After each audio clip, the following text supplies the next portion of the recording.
lang hinahanap ko. Nasaan siya? Ha? Kung mag-alala, boss. Alam naman namin laging dumarating si Bangkil kapag mayroon siya kailangan tulungan. Yan ang plano namin.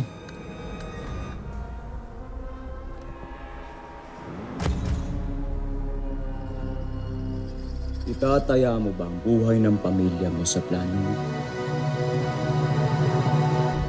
Sagot! Yes, boss. Yes. Boss, baka naman pwede nating gamitin sa mga regular match to mga to. Paano mga bata, boss? Ano gagawin ng mga to? Ha? Mga inutil! Eh, hindi nga kaya magpagaling ng mga sugat yung mga yan eh. Buksan nyo. Yes! Labas! Labas! Labas! Labas! Liga dito! Labas! Galaw! Galaw! Parang magkasilbi itong mga to. Ha? Liga, lumabas ka! Lumabas! Ha? Dapat, ginagawa ko yung patabasan niyo pa. Ha? Ha? Ha? Lalantan kasi yung mga halaman dito eh. Liga dito! Doon! Gawin yung pataba!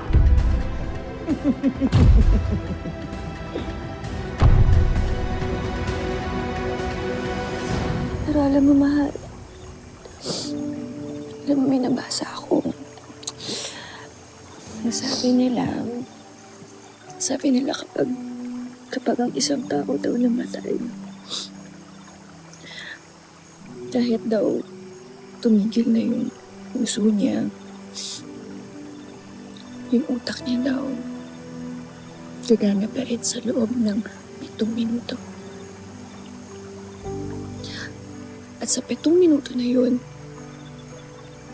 papaulit-ulit lang yung mga magagandang alaala na meron siya.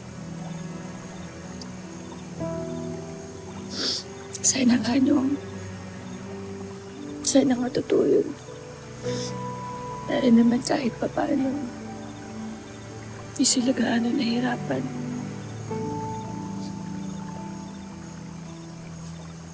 Hindi siguro sapat ang 7 minuto sa akin. Huh?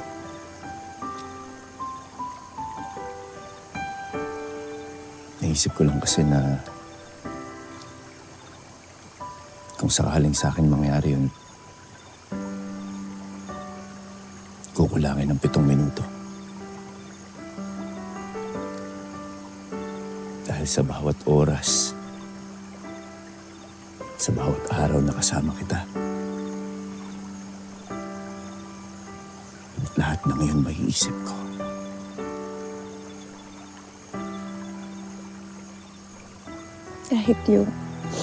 Kahit yung ngayon,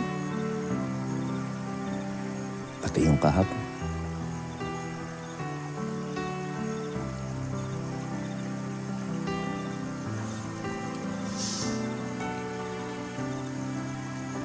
mahal.